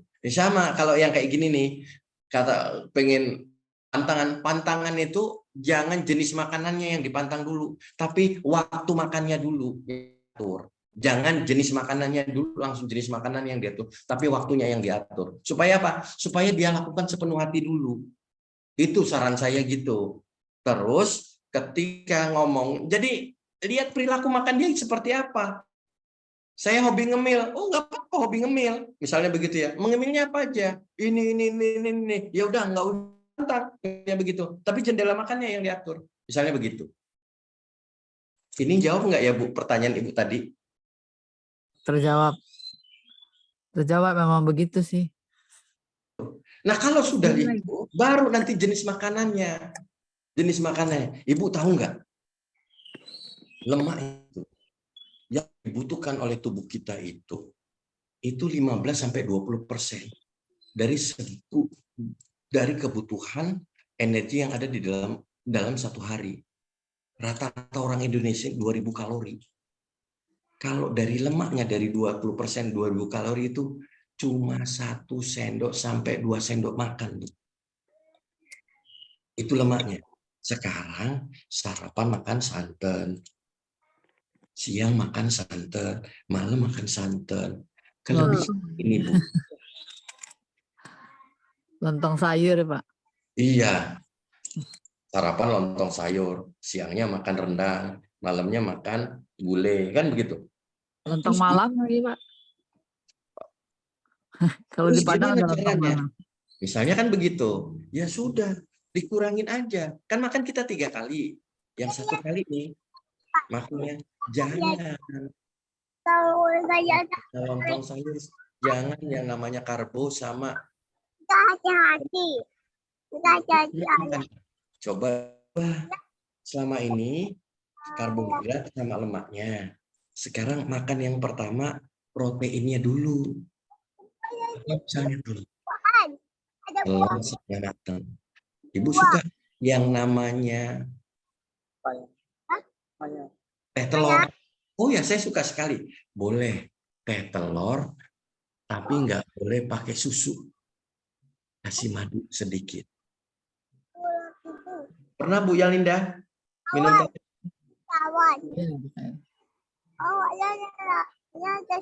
Ini satu lagi Ustadz. Tadi kan pola makan, terus bercerita juga pola tidur ya. Terus ini ceritanya wanita karir kan biasanya mereka dari lingkungan itu pergerakannya kan ke situ-situ aja, jadinya kesetresan itu mengiringi dia, itu mempengaruhi imunnya dia juga. Bagaimana caranya mengatasi hingga yang si pasien ini untuk tidak kesetresannya itu tidak ini gitu loh. Tidak terjadi lagi untuk selalu ini gitu loh. Istilahnya kayak gitu. Bagaimana tuh ininya? Gini Bu, Menyarankannya. ini bab makan dan minum. Nanti saya hubungkan dengan stres dalam penelitiannya. Nanti saya ngomongin nanti gerak diam emosinya yang berikutnya, gerak diam fisiknya yang berikutnya. Jadi yang namanya metabolisme tubuh manusia itu cuma mengenal 2 metabolisme. Yang pertama adalah relax respon, yang kedua adalah stress respon. Kalau relax respon itu ditandai dengan endorfin yang tinggi, melatonin yang tinggi, serotonin yang tinggi. Yang namanya stress respon ditandai dengan kortisol, epinefrin, adrenalin yang keluar. Itu stress respon itu. Maka gimana caranya mode tubuhnya itu yang namanya relax respon terus yang keluar. Kenapa? Karena pondasi dasar imun bekerja. Nih, Anda tahu nggak dalam penelitiannya ketika perut orang itu diteliti nih ada 3, ini di Amerika 36 wanita itu diteliti, yang satunya sebagian ada 3 bagian dari 36 ini 18 orang dibagi 3, 36 dibagi 3 itu berarti berapa tuh? 12. Yang satu dikasih probiotik, yang satu nggak dikasih probiotik, yang satu dikasih prebiotik. Prebiotik itu makanannya probiotik, makanannya bakteri baik. Ternyata ketika yang bersangkutan ini nggak dikasih probiotik, nggak dikasih bakteri baik, alias nih perutnya itu nggak seimbangnya antara bakteri baik sama bakteri jahatnya, ini nggak seimbang, maka informasi tadi neuropeptida yang dihantarkan itu peptida dapat informasi dari perut itu 80% itu ternyata yang aktif itu adalah area limbiknya yang berhubungan dengan emosi, yang berhubungan dengan perasaan. Tapi kalau probiotik seimbang dalam perutnya, ternyata itu yang bekerja maksimal itu adalah frontalnya. Prefrontalnya apa, Bu? Otak depan yang ngomongin tentang baik, buruk, benar, salah. Artinya, ketika Anda secara gini, ketika Anda perutnya benar, bakteri baiknya seimbang di dalam perutnya, Anda punya kemampuan mengendalikan emosi jauh lebih baik. Anda punya kemampuan melihat sesuatu benar, salah, baik, buruk jauh lebih baik dibandingkan perutnya itu nggak seimbang alias probiotiknya sedikit di dalam tubuhnya. Kenapa? Karena melihat masalah, memecahkan masalah itu didominasi otak yang ngatur perasaan, area limbik. Marah, sedih, takut di daerah tersebut. Itu stres nggak kalau berlebihan? Marah, sedih, takut tadi? Iya. Jadi bisa nggak ketika ada pasiennya stres, pasiennya bahasanya emosinya berlebih, atau pasiennya yang mau diet, itu benerin dulu perutnya.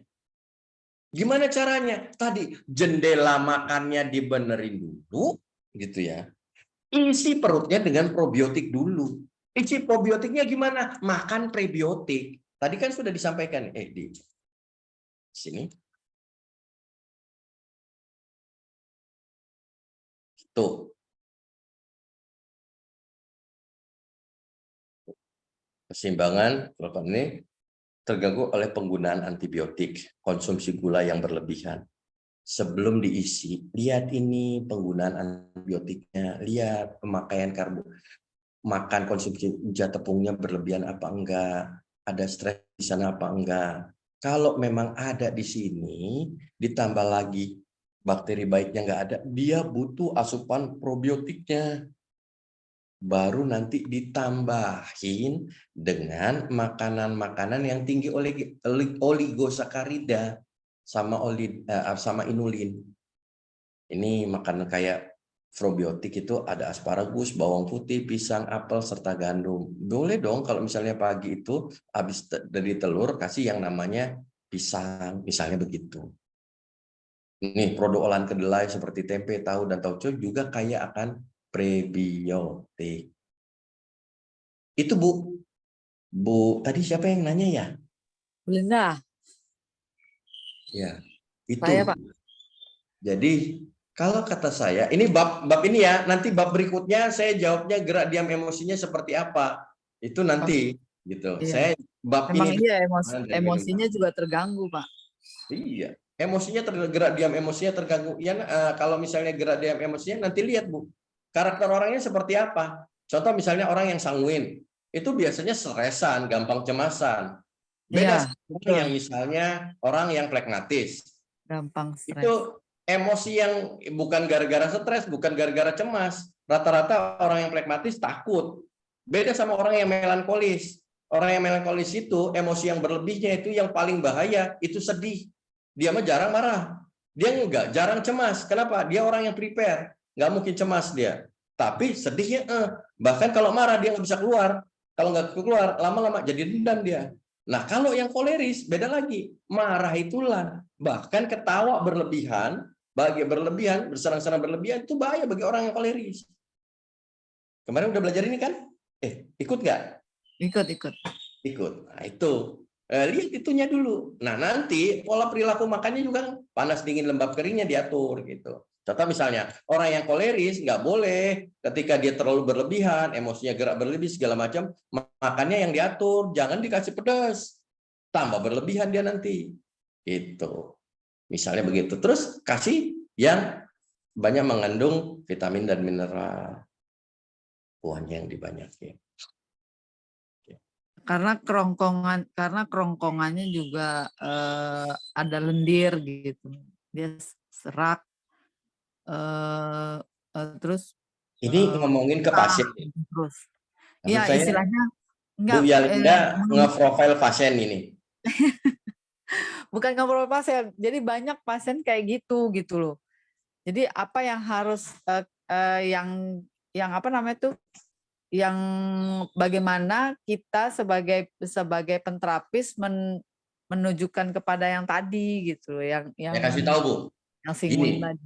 Orang Indonesia itu gara-gara pola perilakunya itu, maka selain jendela makannya yang nggak diatur, jenis makanannya. Iya. Apa itu? Banyak makan karbo, Bu. Sedikit makan protein. Senang suka dengan yang lemak. Nah, protein ini mindset kita itu jangan banyak makan telur, nanti kolesterolnya tinggi. Padahal konsumsi telur itu hampir sama dengan lemak, hampir 20-30%-nya. Kita itu susah Bu yang namanya protein. Bisa dibilang kekurangan protein. Protein ini dalam jenis makanan kategori 4 unsur, dia jenisnya kering. Yang namanya lembab itu jenisnya itu adalah glukosa alias karbohidrat. Ketika Anda banyak makan glukosa alias zat tepung alias karbohidrat, maka kecenderungan tubuhnya itu ada dominasinya adalah kelembapan yang berlebih, terutama perempuan. Kok bisa berlebih, Pak? Sudah makan makanannya lembat, tipe orangnya lembab. Kenapa? Rata-rata perempuan dalam mengolah sebuah pembicaraan, persoalan, itu mendahulukan perasaan daripada logika. Di mana logika kan sifatnya kering, benar, salah, takut, benar, salah, baik, buruk, itu yang namanya prefrontal gitu. Kalau ini banyakkan limbiknya atau perasaannya gitu. Maka berlebih-lebihan lembab ini yang terjadi. Salah satu manifestasinya, kok banyak dahak ya? Kan dahak itu ciri-ciri lembab sama dingin. Gitu Bu, bacanya. Kasih Pak. Loncat ke sana, Ibu udah paham belum tentang jendela makan? Sudah paham. Tapi yang emosional tadi yang belum. Nanti ada berikutnya. Ini kan satu-satu dulu. Iya. Sekarang gini, ada sabda Nabi. Tidakkah manusia memenuhi wadah yang lebih buruk daripada perutnya? Cukup bagi anak Adam beberapa suap yang menegakkan tulang punggungnya. Karena Nabi itu, yang makan itu cukup tegak tulang punggungnya. Anda pernah kan kalau kelaparan itu perutnya sampai badannya bungkuk, lemas, duduk gitu. Ini bisa tegak. Makan itu cukup tegak begini. Kalau nggak cukup, jika tidak ada pilihan, maka isi sepertiga untuk makanan, sepertiga untuk minumannya, dan sepertiga untuk nafasnya. Itu maksudnya. Ketika untuk kontrol sepertiga untuk nafasnya, maka pola perilaku Nabi yang ngangkat kaki, tekuk kaki ketika makan naik ke atas, bukan ke atas meja ya, ditekuk kakinya gitu, itu akan membuat si lambung ini ketekan sehingga nafasnya itu nanti ada sepertiga nafasnya. Tapi saya pengen ngebahas tentang ini tadi. Cukup bagi Anda ada beberapa suap untuk menegakkan tulang punggungnya. Dalam pemahaman saya, ini yang disebut makan sekali di dalam satu hari, dalam 24 jam. Kalau saya melihatnya. Karena terus terang saja, berdasarkan apa yang saya pahami, dulu waktu pelajaran survival di sekolah pendaki gunung, SMA itu, bahwa orang nggak makan 21 hari itu masih bisa hidup. Tapi kalau orang dalam 3 kali 24 jam nggak kena air, dia mati. Jadi kalau orang nggak makan 3 hari, masih hidup. Nah ini Nabi sarankan, ya bahasanya, yang penting tegak tulang punggung. Kayaknya setiap hari itu sudah cukup. Itu nggak ada masalah itu tubuhnya. Nah, ternyata dalam penelitiannya gitu ya, tentang yang disampaikan oleh saya lupa siapa yang memenangkan hadiah Nobel yang menemukan tentang autopagi, Shiromi siapalah gitu ya, orang Jepang gitu ya, bahwa yang namanya autopagi itu terjadi minimal 14 jam jendela puasa sehingga 18 jam jendela puasanya. Berarti kalau 18 jam jendela puasanya, jendela makannya 6 jam. Itu yang disebut makan sehari sekali gitu. Karena yang namanya autopagi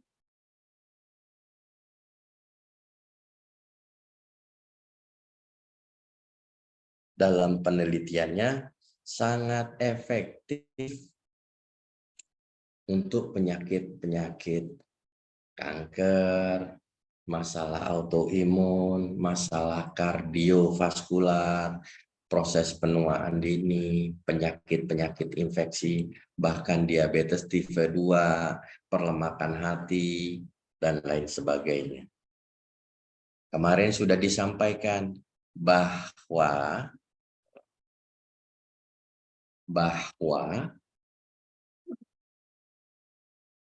patologi bekam sehat ada 4, Pak. Penyakit gara-gara kelebihan dominasi metabolisme tubuh yang mendadak, perubahan metabolisme secara mendadak, orang nggak tidur, orang nggak akan makan, atau orang berlebih-lebihan makan, misalnya makan pedas, itu bisa menyebabkan penyakit, kasus-kasus akut. Yang kedua, kasus-kasus penyakit degeneratif dan kronik. Tadi sudah disampaikan. Ini gara-gara penyebab toksit dan racun di dalam tubuhnya. Yang ketiga, penyakit infeksi. Dan yang keempat adalah efek samping penyakit akibat efek samping kimia obat yang tidak diinginkan. 4 ini. Ketika ada ketemu pasien-pasien yang tadi ini, otomatis yang namanya penyakit-penyakit kronis dan degeneratif gara-gara banyak toksit, gara-gara banyak racun dalam tubuhnya. Maka yang harus Anda lakukan adalah detox itu racunnya. Nah, kalau orangnya masih muda, itu detoxnya dengan bekam, kulitnya masih bagus. Kalau penyakitnya orangnya masih muda, sudah kena penyakit degeneratif, detoxnya nggak cukup dengan bekam, tapi juga dengan puasa. Gitu. Ini kalau saya mau jelasan atau tadi itu, iya yo, gini loh Bapak Ibu. Kalau Anda konsumsi, jadi sel itu, nih, kelihatan?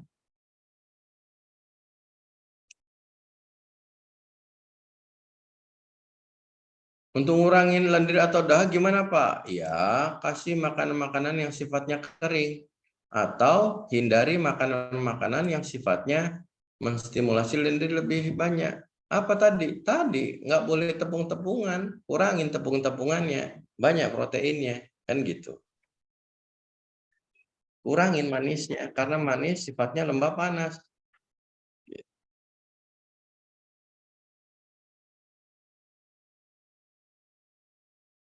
Ada pertanyaan lagi? Tadi udah 9:30, tadi katanya ada kegiatan. Oh iya, ini belum selesai nih. Saya mau nyelesain ini nih. Satu, kenapa Anda harus besok mekanisme kanker itu diawali dari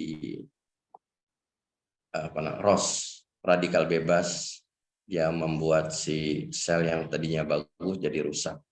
Mitokondria nih, ini adalah juru masaknya dari sel, di mana si mitokondria ini butuh yang namanya sumber energi. Kalau sumber energinya melulu glukosa, maka mitokondria hanya mengenal sumber energi yang pertama diambil adalah glukosa. Padahal sumber energi bukan hanya glukosa, ada yang namanya protein, ada yang namanya lemak. Yang jadi persoalan hari ini Anda latih tubuh Anda itu cuma kenal glukosa. Tandanya gimana? Sekalipun jendela makannya tadi sudah dirubah, kalau tubuh ini cuma kenal glukosa aja, nggak kenal sumber yang lain, maka yang terjadi akan terjadi banyaknya radikal bebas dalam tubuh. Kenapa Pak? Karena ketika glukosanya ini dibakar akan menghasilkan energi, gitu ya, tapi dia akan menghasilkan radikal bebas. Kalau makannya glukosanya banyak, gitu ya, maka radikal bebasnya banyak. Antioksidan atau anti radikal bebas di dalam tubuh yang alami, misalnya superoksid dismutase, ini jumlahnya terbatas dihasilkan oleh tubuh sendiri. Maka ketika terbatas, sumber energinya masuk glukosa terus, maka yang terjadi kelebihan radikal bebas ini nanti yang merusak. Terus yang kedua, ketika glukosa ini masuk dalam tubuh, ketika cukup energi yang bersangkutan, maka kelebihan glukosa yang ada di dalam tubuh dirubah jadi cadangan makanan. Glukosa ini nggak akan micu yang namanya kenyang. Kenapa? Karena sinyal kenyang itu akan keluar kalau leptin atau zat leptin itu hadir di sistem cerna. Zat leptin ini hadir kalau ada proteinnya masuk. Itu yang jadi masalah. Kalau ngomongin tentang glukosa ini panjang. Nanti gimana caranya? Kenapa orang lebih glukosa, lapar, moodnya terganggu, tergenerasi insulin, berat badan bertambah, peradangan, kolesterol naik, puasa. Ini nanti kenapa tadi jendela makannya, sistem organnya, sistem cernanya yang harus dibenerin dulu, baru bicara tentang jenis makanan. Jadi ketika bicara tentang menu dan waktu makan, ini sesuai dengan Nabi, nanti disampaikan cara penyajian waktu makannya ini juga nanti disampaikan, cara penyajian waktu makan dan paginya ini disampaikan. Bagaimana orang-orang yang penyakit kronis itu dibutuhkan yang namanya regenerasi sel. Sel itu didapatkan dari asam amino itu didapatkan dari protein. Nah, pola makannya seperti apa? Nanti bicara tentang makanan yang baik dan thayyib adalah baik secara sifat panas dan dinginnya, baik secara kandungan gizinya, baik menurut ukuran gizi yang seimbangnya.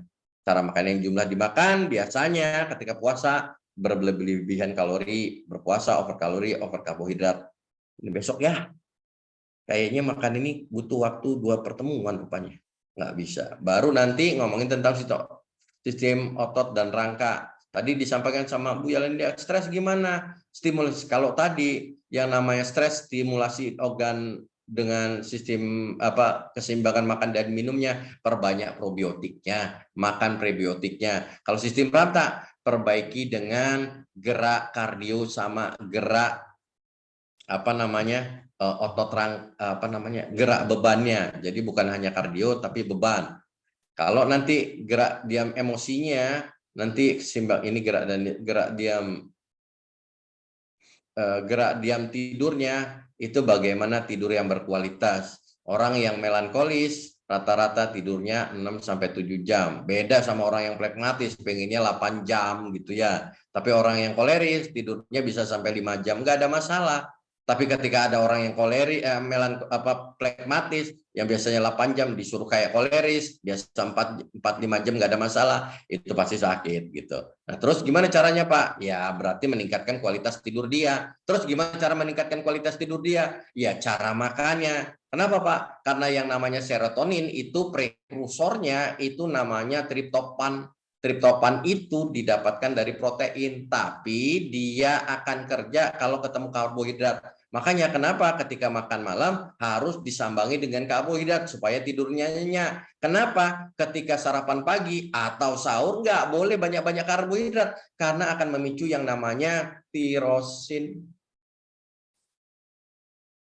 Tirosin ini stimulus prekursornya dari serotonin dan melatonin.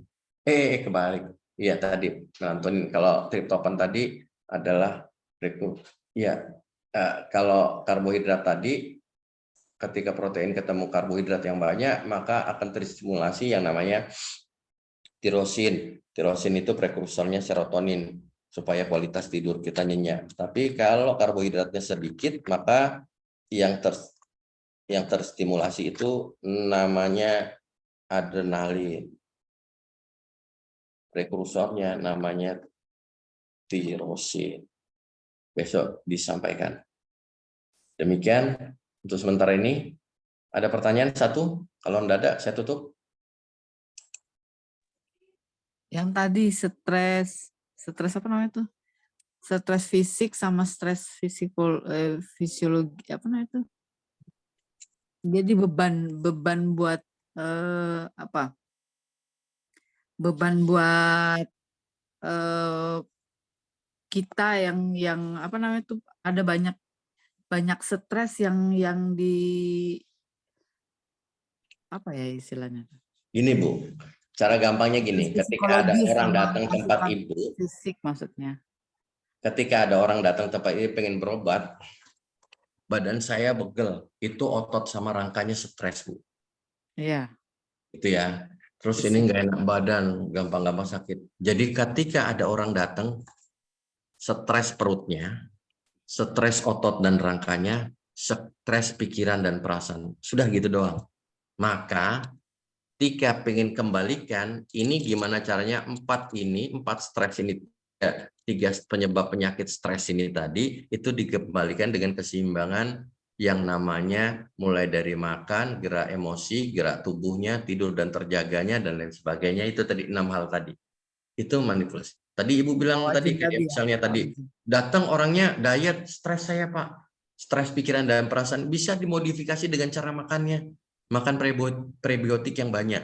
Karena ternyata kalau prebiotik banyak, probiotik dalam tubuhnya, bakteri baik dalam tubuhnya banyak, maka itu yang namanya informasi di otak itu jauh lebih tenang. Otak itu ngolah pikir masalah itu jadi lebih tenang dibandingkan kalau perutnya bermasalah. Jadi jangan sabar ya Bu, sabar, nggak cukup ngomongin itu, perutnya juga kudu dibenerin. Kenapa? Karena penyebab penyakit orang sakit itu bukan penyebabnya gara-gara satu, bukan karena pikiran dan perasaan saja. Bisa jadi gerak diam tubuhnya nggak pernah gerak, detoksifikasinya nggak lancar, itu bisa menyebabkan. Oh ternyata gerak tadi, lari kecil-kecil selama 15 menit itu mengeluarkan hormon endorfin. Mode tubuhnya, endorfinnya itu akan banjir. Kalau endorfinnya banjir, tubuhnya rileks, orangnya jadi pintar Bu. Gitu. Oke, demikian. Saya akhiri. Wassalamualaikum warahmatullahi wabarakatuh. Mari kita tutup sama-sama dengan ucapan alhamdulillah dan doa kirafatul majelis. Alhamdulillahirabbil alamin. Allahumma wa bihamdika asyhadu an la ilaha illa anta wa atubu ilaik. Terima kasih Mas Dewi. Terima kasih Bunda. Terima kasih juga Bunda Novi. Diskusi selanjutnya bisa dilanjutkan di grup Telegram. Silakan, saya sudah share linknya. Mudah-mudahan apa yang kita pelajari pagi ini bermanfaat untuk semua. Mari kita tutup dengan baca hamdalah. Alhamdulillahirrahmanirrahim. Assalamualaikum warahmatullahi wabarakatuh. Waalaikumsalam. Warahmatullahi wabarakatuh. Terima kasih Bu Novi.